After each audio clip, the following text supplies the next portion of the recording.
Johnny Joram Thanga Bulmoy Award Organizing Committee Chairman Kania Zania Hian Award Sem na hun Thatak mai kan lo ne le tha hi alo mom le a ti lo tling tu te chu nang ma ni Zania local khom te hi in ni ti chuan mun sang atangin in local sa tak atangin ma hun sengin sum le pai sengin in local tin zai thiam te fiam ti tho thiam te mi chi sang te politician te po Zania hian in local in Java in kan lo lom chewa kan lo welcome chewni Zania hian hun lim taka manga lima zaya nui theidurin kan rilru kan buat sai thain ka ria Zania hian in Java in kan lom chewa i local thiawang hian kan lom em ani ole kan lom chibai ule Hevul Moy Award sang tile sompan ni alo tlinat le kan sem theina turatana malatu organizing committee member te in merfia tirna hun relote kan mangdon ani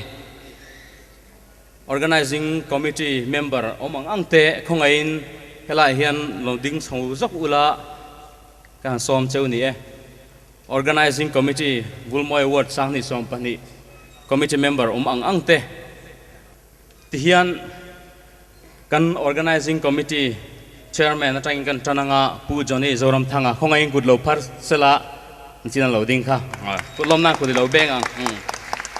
pulal do manam te kan vice chairman chuan asila matang son pu zodinga kan pu valtea patea nutei marini la sang liana pu la rem sanga pu val buanga elti zo sanga pu la rin puya ke la rin puya hani hi kan chief organizer ania chuan tlangwal la sang liana kan pharle lok te se assistant secretary ani ale pu jimia pu sidal mingmuana pu muante ya nula lam liani tlangwal lani ve teng timai te ang pula di tep to Gilbert Rensley ania tihian ke hi bilaram liana organizing secretary kania heng ho zara hian tun kan program po hi kan mang theidona kan lom tak zet ani pathian na itong trayang u olal pa kan pathian min mangai tu hei hun rei to takatanga Vulmoy Award kum sang ni la som pan ni hlan na hun tura kan ruat December ni sari zan chu kan lo thleng ta hei hi nangma min kai suai na ni ti kan hriatin lom thu kan hrila che ti chuan zofa te nam rang zinga thiam na bik fel na bik hriat na bik neya ida te choi moi na hun janina kan nei le don ania heng zonga hian lalpa nangman ro puina lo changin kan program hi abulatanga top thengin min kai hruayang che lali so Krista mingin kan dil che amen Zanina Award le concert ron mang tu zong te ma sain chi bai kan book chewa kan ming chu soinon ngai to lawa da ta ila chuan Zanina hian thil pakhat han soidu kan nei chu lam kan phal don ani amai ro chu lam na hun tur kha kan thut na huna ani don ani ole tuna thu soi na hun mang torin chief organizer pu kelarin puya kan do ko do nanga chumi zo chuan ko non ngai loin ai zo lampanga Vulmoy Award organizing committee ayo ha ron ding so bale kha torin kan som do ani pu kelarin puya ilo somang kan khol lian peter silrin moya khol zom is dal than sang ale voina zanina local com mi pui le nomination a langzong zong tele zai thiam kan som te sibai ka bu ka chu vulmoi award sang ni som pani sim themin langkai tu pathian hena lom thu kan soya tin award kan buat sai theina bulpui berchu mizoram mi puite ni a vote pechur chura ti chuan kan du kan thlang chuaka kan lom ema mi puite hena lom thu kan soya tin sponsor tu mi engamo zat kan ne helai kan tara mi som chuang kan ne ya tin mi mal a sponsor trophy sponsor tu kan nei boka an min kan soi vek seng lawanga chung te chunga chuan lom thu kan soya tin sponsor ni lo donate po ni lo mi mal lo man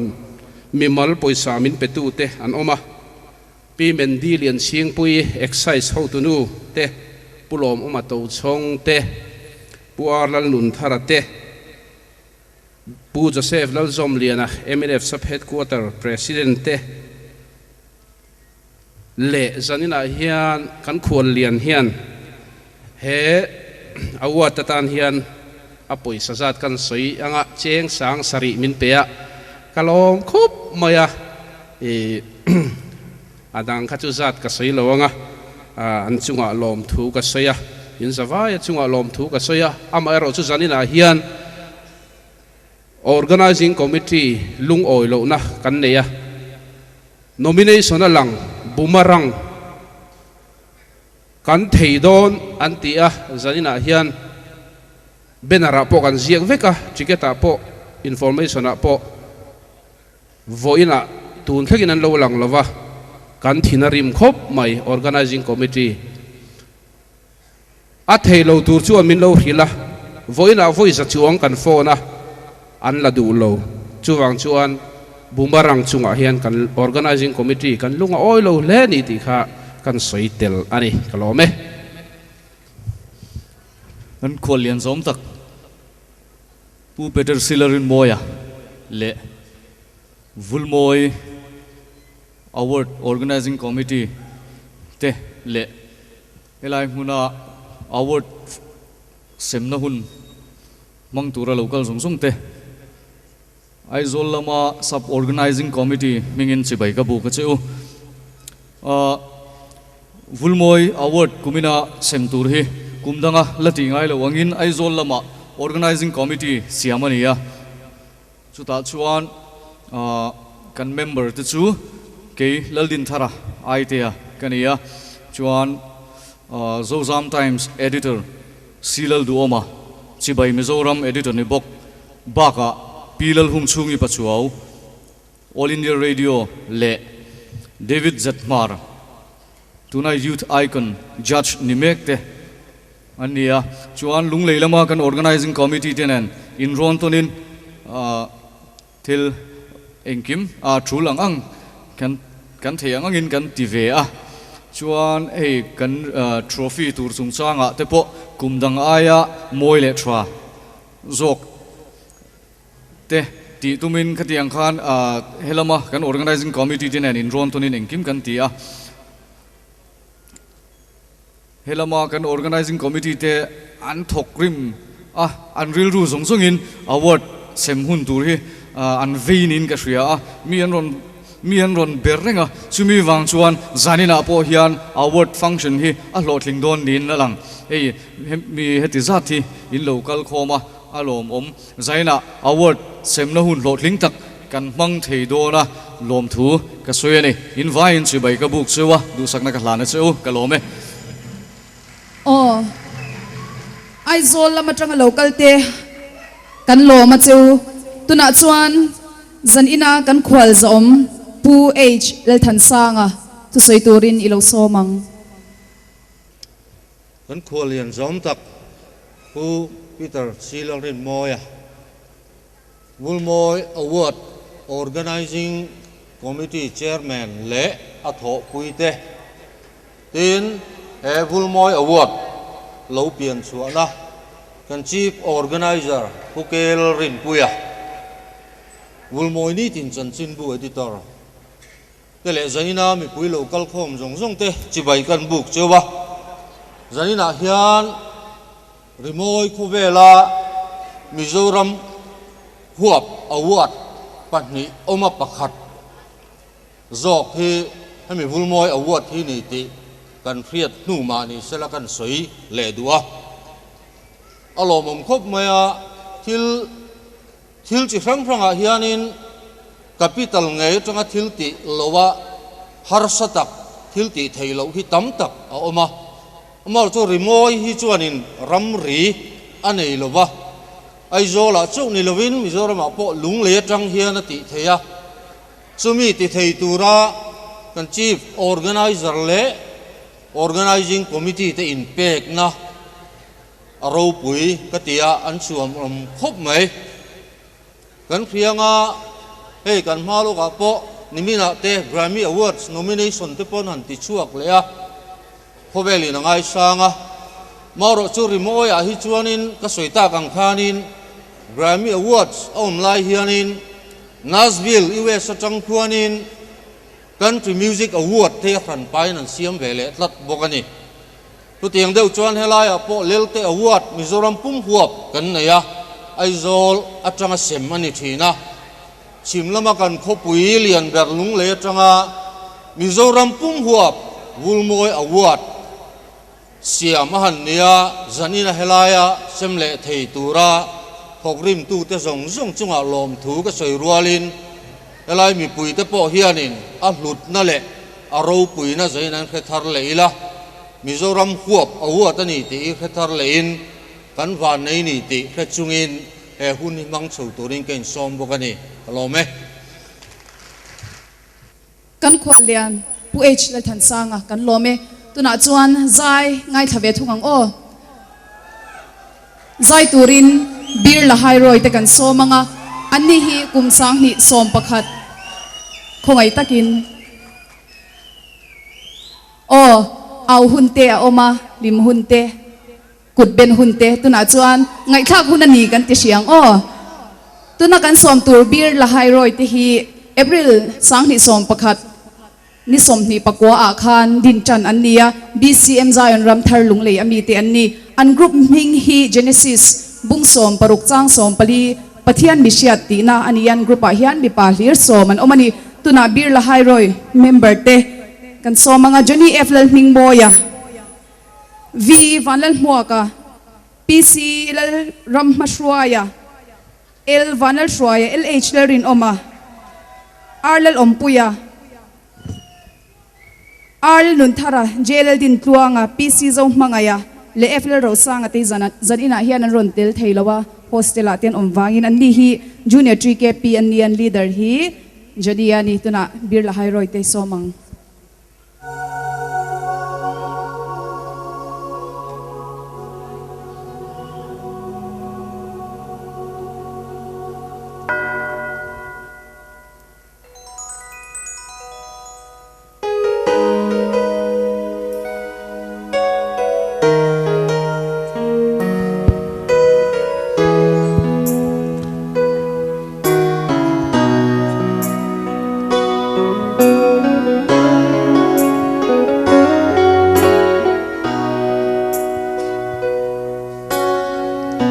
sen li suwa kan ta na pia Bethlehem bo in to ma lal thar chi bai bu fe turi ikalanga pia na huna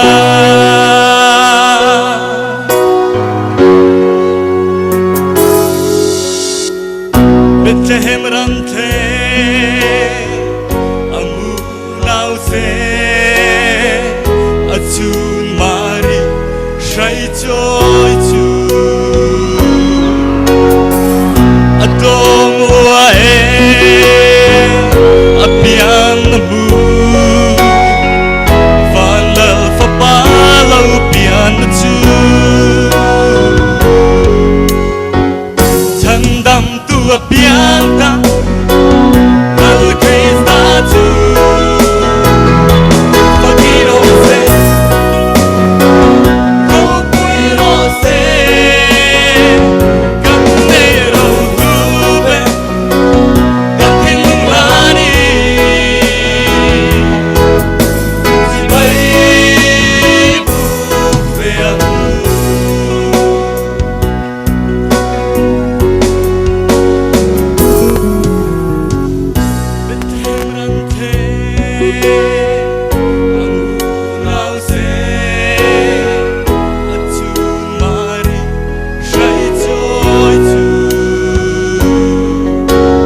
ole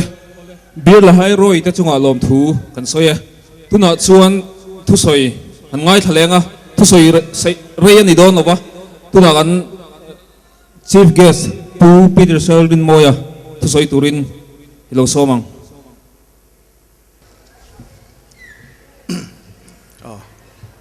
Chief Organizer le Publisher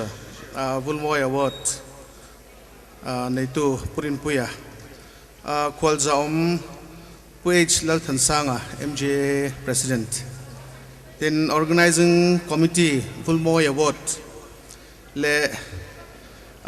Organizing Chairman te le Artist Local Zongzong le Zanina Helaya Mipui Local Zongzong te Tinlung Zongzong in Chibai Kabu Kacheu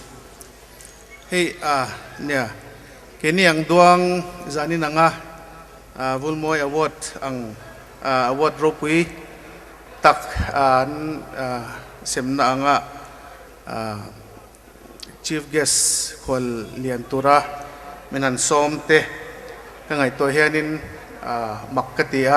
hulo kaintia purin puin hana po ngatinge kema ber kherti menan ti le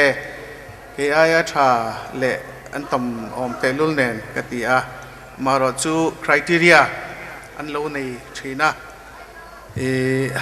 music lampang le rimoy khovel lampang atang an thlan thin alo ni oma poni se zanina hetiang ang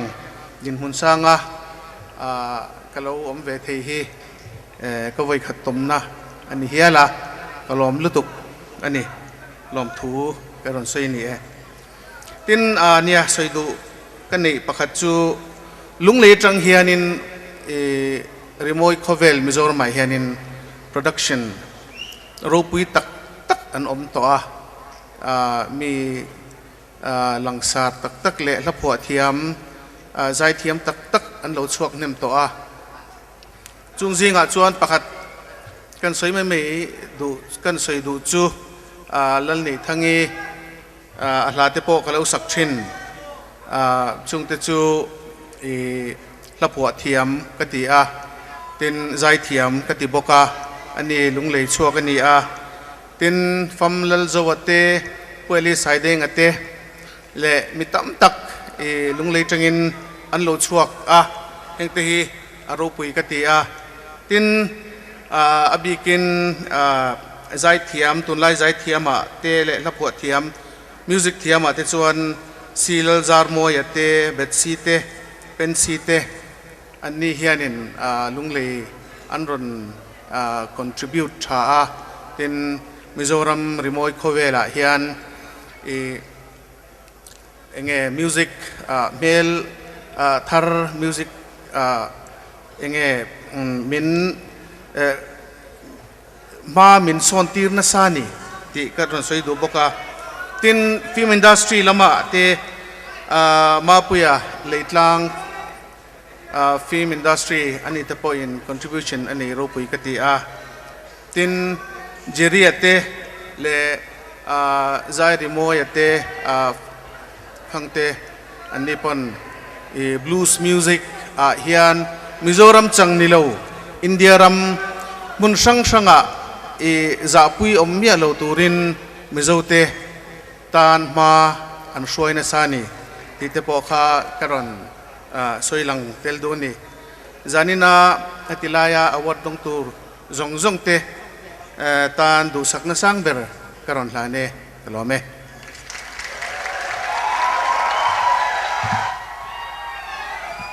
kan khwalian pu peter silerin moya kan lome aizola training kan somna ngai poi mo in aron kalwang wanga kan lom tak zetani thu soi chau ni lo azai te po kan langai thadon ani chuan zan ina hian kan vulmoi award sponsor to main sponsor KL Aluminium and Steel te hi Congress office nuayan oma aluminium siam thil che sang order the ani steel amirale steel table office le private man chi sang an siam chi sang an siam thei stainless steel an siam asiam thil sang step railing veranda railing le adangte an siam theya roof structure collapsible rolling shutter window iron le adangte midang aya anti tlom na le an uluk na hi aman la le ani ole tuna chuan zai ngai thabele to thungang o zanina hian lelthang kanjinga hian oma FM lelthang sangni som panik mani loka latu lelthang ti lerin fela ilo somang pathian ro puinan bulta min phal sakin ti lakron sang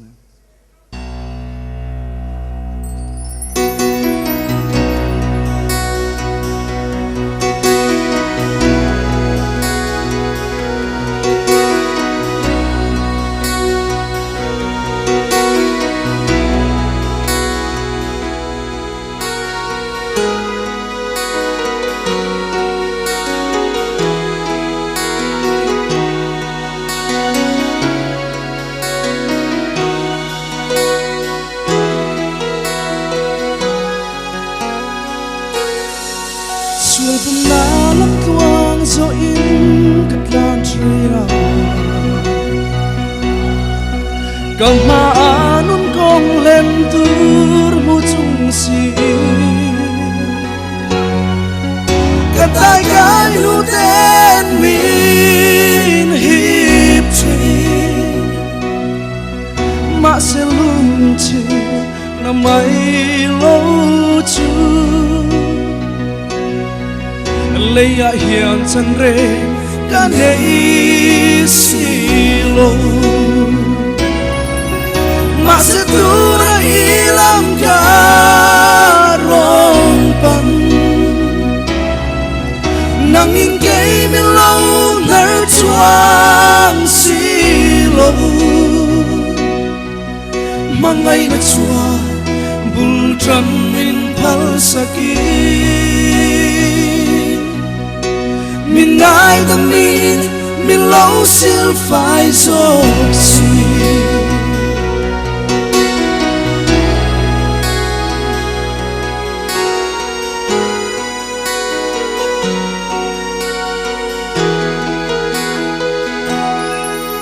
Các cô phá lăng ba ngã trắng rèn xì lên lô vin rây ta cả lâu hay đỡ trina anh tiếng in cả lâu thiên lại na mô cây bị xuân hiu cả lâu đỡ thế String tree into na kalau kire O tu na ya ilang karompan Nanging kay nilaw nar chuang silo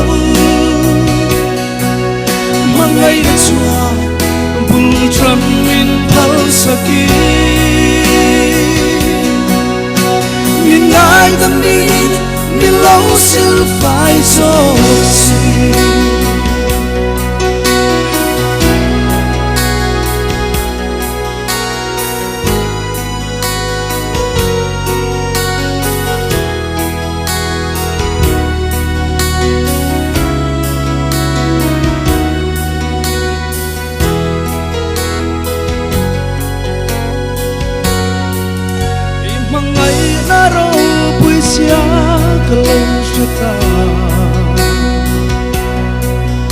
Mangai na ka nei te hit lem le ma se Ikut chak tak chuan min chel reng si Malam paning kakal sela I cross gate chuan min chuai sel don si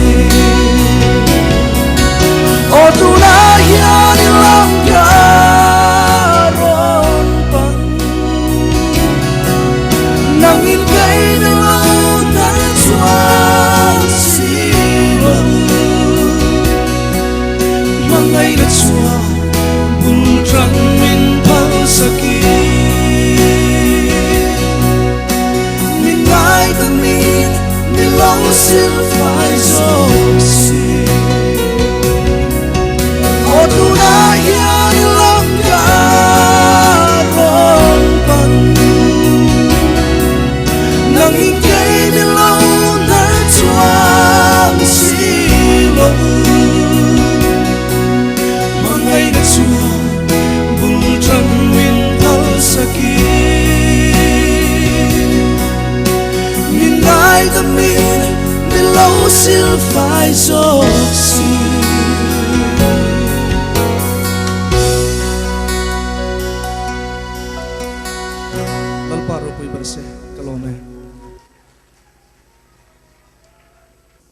Ole mizo te hi zai ngai na nam kan ni a mizo to pho ti chu nam dang thei chun zai thiam turan ngai thin keipo an college ka line kan lecture pakhatin college function a mizo chu in zai thiam bek lom tin min han zai tir ve te ngota ka zai ve mai boka kai som nan lo chiang khop mai o zai thiam tam tak zinga lar tak tak zinga hian zai thiam in thup tam tak an oma tuna kan ko tur po hi zai thiam in thup kan ti de zinga mi ani tuna hian ma la phu aron sadona dal ngai sangi ilo somang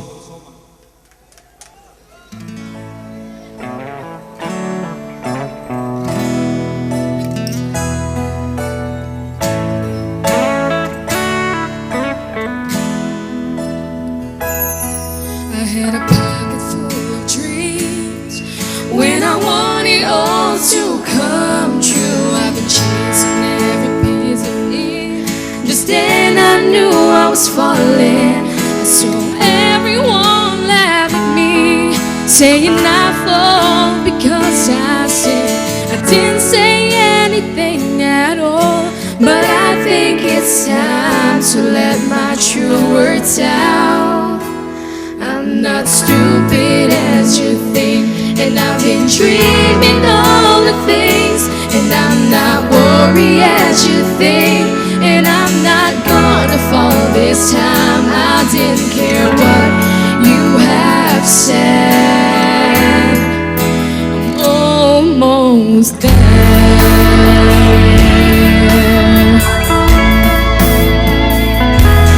It's been a while since we talked. I pretend not seeing you. I hate what you said last time,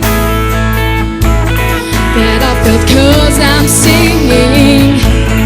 What a funny thing to hear. Did you still know what I said? I told you, not giving up, I'll get out. I'm not crying till I'm made out. I told you, gonna be someone someday. I'll be better than you someday. I told you.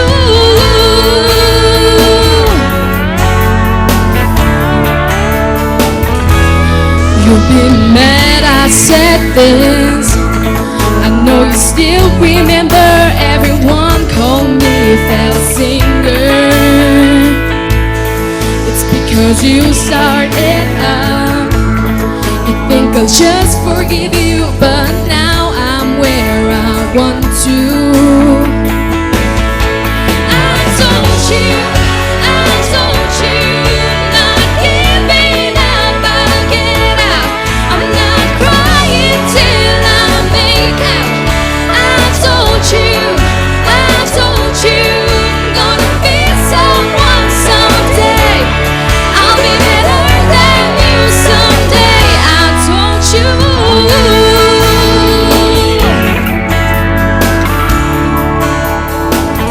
Look at me now, I'm laughing now. Are you jealous of me now? You came to me to lend money, what? Are you out of your mind? I told you, not giving up, I'll get out. I'm not crying till I make out. I told you, gonna be someone someday. I'll be better than you someday. I told you.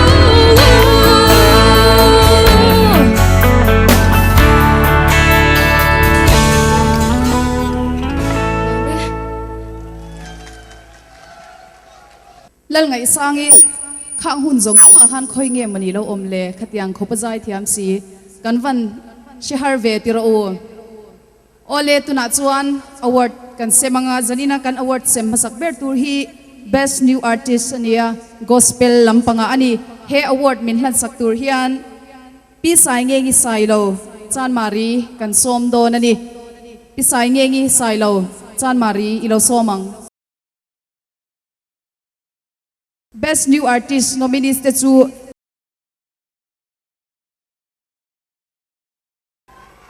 Judith Lalrem Ruati,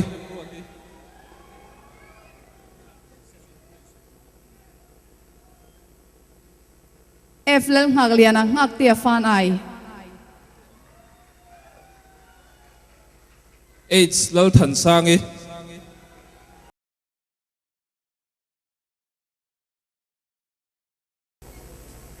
Lal Than Sangi.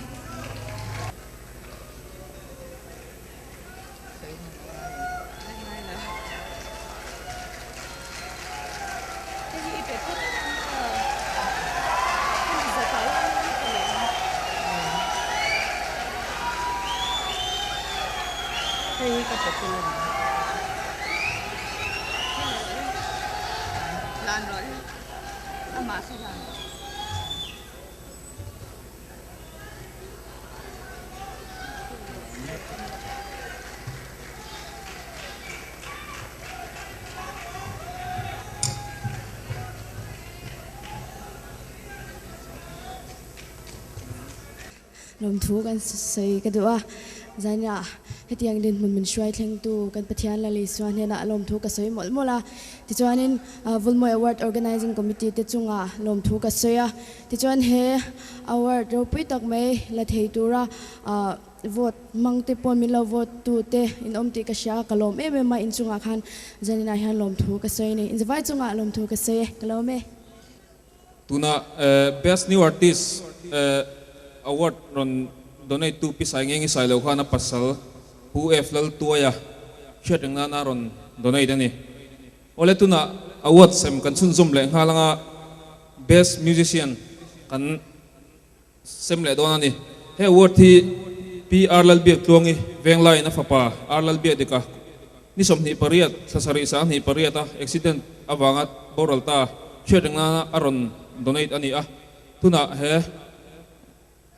award min sponsor saktu PR lal biak tuangi khongain heta stage aron chause ole vulmoi award 2012 best musician nominees te chu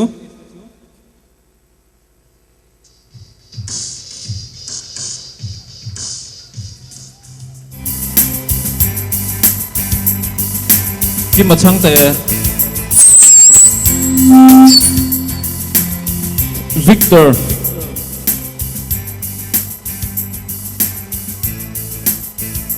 Silal Zarmoya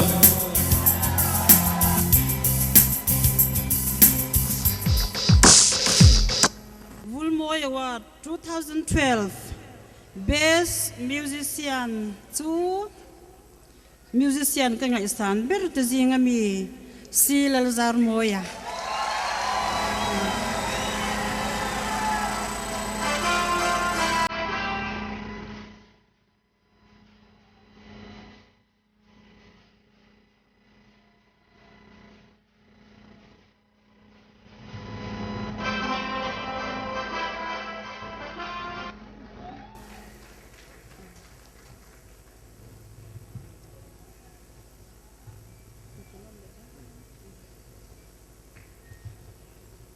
Oh, kalau ring phalwa,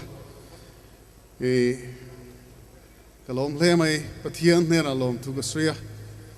ten jana hiam, hello man dong thei turam in vote tu, te chunga lom tu kasoi bok ane, ten organizing committee te chunga heng din mun min shroi thleng tu, kongka pui mo takan nia, kalom tak zet ani, kalom lu tuklat. Vulmoi Award Best Musician Silal Zarmoya le loman lantu pilal biak luangi tekan lome tu na chuan award sem kan chunzom le anga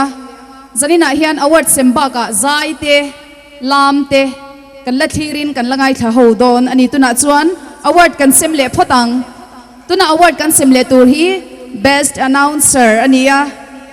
chuan he award min hlan sak tur hian hetilaya ding panite Gilbert ale keima ramihian kan hlan don ani Best Announcer nominees te tuna ilaw enang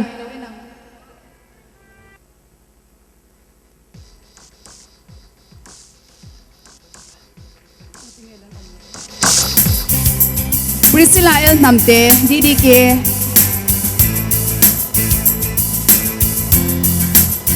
Jenny Zhou Tan Pui DDK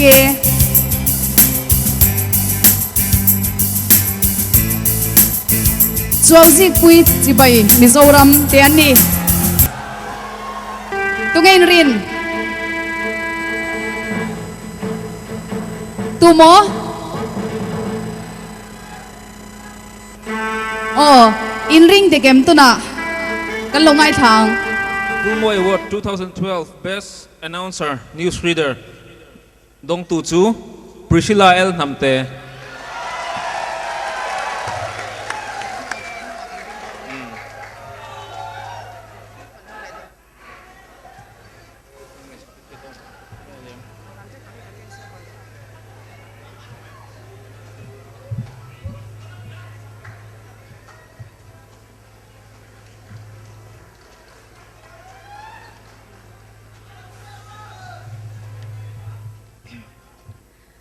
zanina he award lutak kadon thewangin pathian hena lom thu kasoya tin Vulmoy Award Organizing Committee le SMS mga min vote tu te zongzong chunga lom thu kasoya tin lunglei mi pui chunga lom thu kasoi boka tin Durdarshana ka thopui te ka chung te le ka chan te zongzong chunga lom thu kasoya tin a topera chuan Vulmoy Organizing Committee chunga hian du sakna sangber ka hlanani kalome Priscilla El namte ke ni po kan lome kan nam pui ni wang po ni lawin ka lom pui le mai tuna chuan zai ngai thaliang o Youth Icon 2009 tunge o ama chu ar lal mangaya ni zai turin lo somang Hello pathian ro puina zan hi ral lek lek to ko war don ta yun sange